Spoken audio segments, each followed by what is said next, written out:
सुधांशु जी, पहला प्रश्न आप ही से है, क्योंकि देखा है हमने, अब देख रहे हैं कि मुस्लिम देश तमाम लामबंद हो रहे हैं।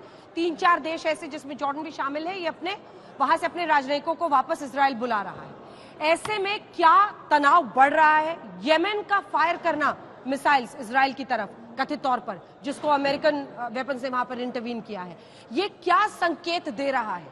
क्या तनाव को आप बढ़ता हुआ देख रहे हैं मिडिल ईस्ट में? क्या एक फुल फ्लेजेड वॉर के तौर पर ये छिड़ सकता है, बढ़ सकता है आगे? देखिए, ये पूरा प्रकरण जिस पृष्ठभूमि में प्रारंभ हुआ है, अगर आप देखिए तो भारत, मिडिल ईस्ट और यूरोप के बीच में एक इकोनॉमिक कॉरिडोर बनने का समझौता तय हो गया, जिसमें मुख्य बंदरगाह इजराइल का हाइफा बंदरगाह था। यूनाइटेड अरब अमीरात इजराइल के साथ संबंध स्थापित कर चुका था, सऊदी अरब स्थापित करने जा रहा था। तो मानी हुई बात है कि एक तरफ वो था कि फ्यूचर में मिडिल ईस्ट की टेक्नोलॉजी अब पेट्रोल से अलग हटने वाली है, क्योंकि 20 साल से ज्यादा अब पेट्रोलियम की टेक्नोलॉजी का भविष्य नहीं रह गया। तो उन्हें समझ में आ रहा था कि अपने को इंप्रोवाइज या परिवर्तित और संशोधित करना पड़ेगा। दूसरी तरफ इस्लामिक वर्ल्ड की आपसी लड़ाई है, ईरान है, टर्की का 100 साल पुराने खलीफत का मामला है, वो तब से उनको लगता है हमारे से लीडरशिप चली गई। ईरान का सऊदी अरब के साथ अलग प्रतिस्पर्धा है। तो हमास का जो भी शुरुआत हुई, और आप एक विचित्र बात देखिए भाई, कोई सरकार ये कह रही है कि हमास के उग्रवादियों ने, जो कुछ आतंकवादियों ने जिन लोगों को बंधक बना रखा है, अगर बम्बार्डिंग बंद हो जाए तो हम वापस कर देंगे। अरे भाई, कोई आतंकवादी संगठन कहे, गवर्नमेंट कैसे कह सकती है किसी टेररिस्ट ऑर्गेनाइजेशन के बिहाफ पे? इसका मतलब बहुत साफ है कि पर्दे के पीछे का खेल अब पर्दे के सामने है। अब चूंकि ये इस्लामिक वर्ल्ड की आपस की लड़ाई है, इस लड़ाई में पूरे विश्व को किस नजरिए से देखना चाहिए? मैं मानता हूं 2 नजरिए। एक तरफ है डेवलपमेंट की संभावनाओं को देखने वाला मिडिल ईस्ट, और दूसरी तरफ है मिडिवल एज यानी मध्ययुगीन मानसिकता में पड़ा हुआ मिडिल ईस्ट, जो कह रहा है हम गर्दन काट देंगे, हम सर काट देंगे और हम लड़ाई लड़ेंगे, बर्बादी के समय तक लड़ाई लड़ेंगे। एक बात मैं और कह दूं, दोनों में अंतर क्या है? इजराइल ने 75 यही मैं साल पूछना चाह रही थी कि नेतन्याहू भी तो यही कह रहे हैं कि हमास की बर्बादी तक करेंगे। ये कहां पर जाकर हमास से उनका बदला पूरा होगा? कितना, कब तक, कितने लोगों के मारे जाने के बाद उनका एंड गोल क्या है? ये मैं समझना चाहती हूँ। देखिए, दोनों ही पक्षों के ऊपर जो कैजुअलिटी हो रही है वो दुखद है। जो गाजा पट्टी में भी लोग मारे गए हैं वो भी एक दुखद और दर्दनाक है। परंतु ये भी समझिए ना, दूसरी तरफ का एंड गेम क्या है? वो तो ये संकल्प लेते हैं कि हम इजराइल का वजूद मिटा देंगे, यहूदी कौम को मिटा देंगे।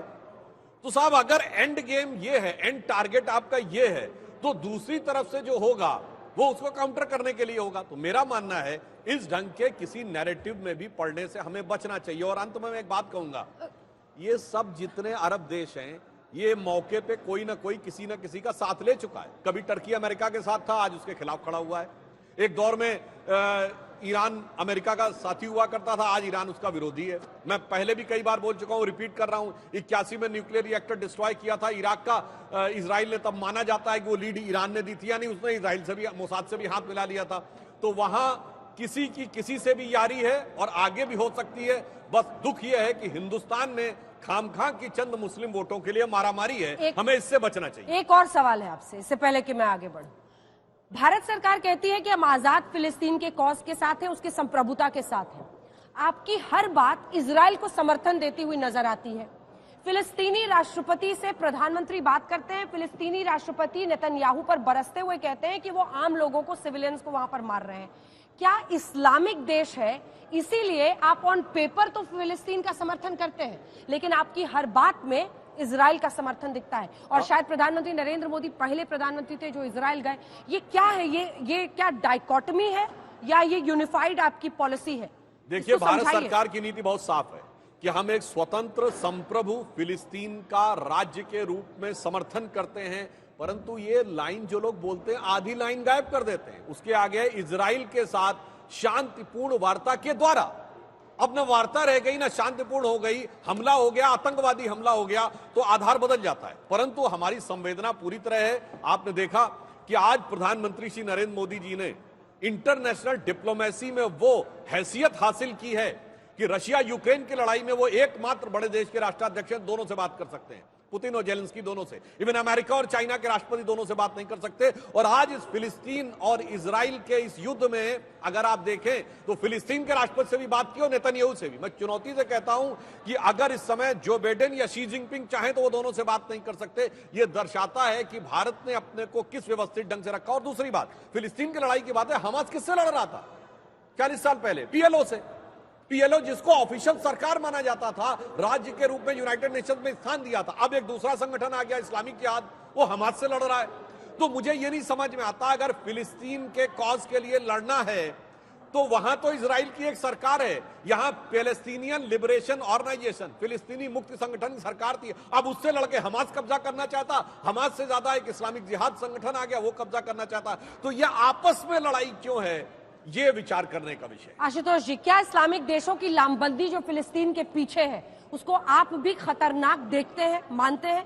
दूसरा, क्या बेंजामिन नेतन्याहू और पूरे इजराइल को एक देश के रूप में 7 अक्टूबर का बदला इस तरह से 14वें दिन ये जंग अब है 14वें दिन पर, आपको लगता है कि उनको ये अधिकार है कि 14वें दिन वो इस तरह से लगातार हमले अब गाजा पर हो रहे हैं, वो बदला ले सकता है 7 अक्टूबर का इस तरह से?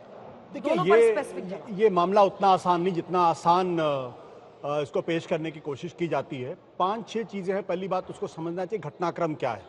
पहला घटनाक्रम यह है कि वेस्ट और अमेरिका किसी तरीके के सीजफायर की बात नहीं कर रहे हैं।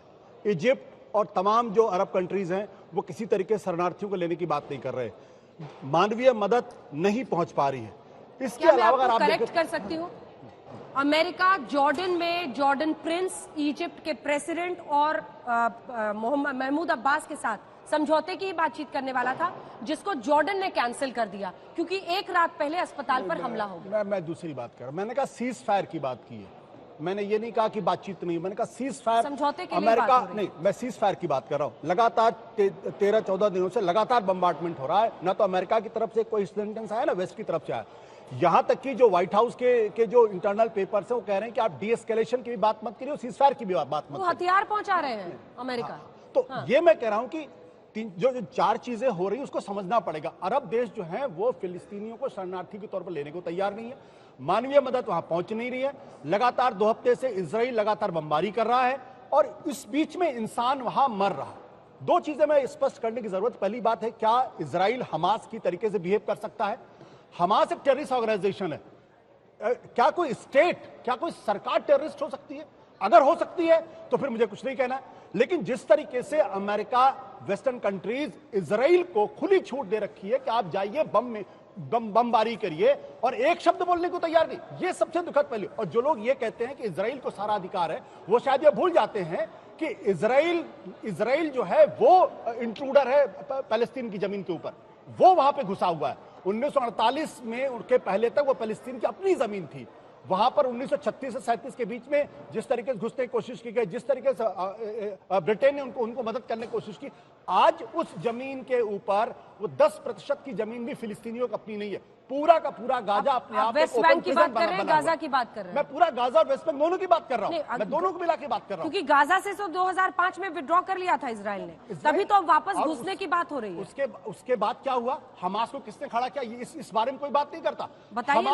हमास को शेख यासीन जो उसके चीफ थे, उसको इजराइल ने खड़ा किया। क्यों इजराइल ने खड़ा किया? क्योंकि उनको पीएलओ के बरक्स एक लेफ्ट लीनिंग ऑर्गेनाइजेशन के तहत के बरक्स एक इस्लामिक संगठन उनको चाहिए था वहां पे। तो हमास खुद इजराइल का अपना क्रिएशन है ताकि यासिर अराफात पीएलओ की बार्गेनिंग पावर कमजोर हो। वो कह रहे हैं कि टेररिस्ट ऑर्गेनाइजेशन की तरह काम कर रहा है इजराइल, यही कहा है ना आपने जी? क्या एक टेररिस्ट ऑर्गेनाइजेशन से कोई भी दुनिया की कोई भी सरकार, दुनिया का कोई भी स्टेट वो टेररिस्ट ऑर्गेनाइजेशन के हिसाब से नहीं बिहेव कर सकता।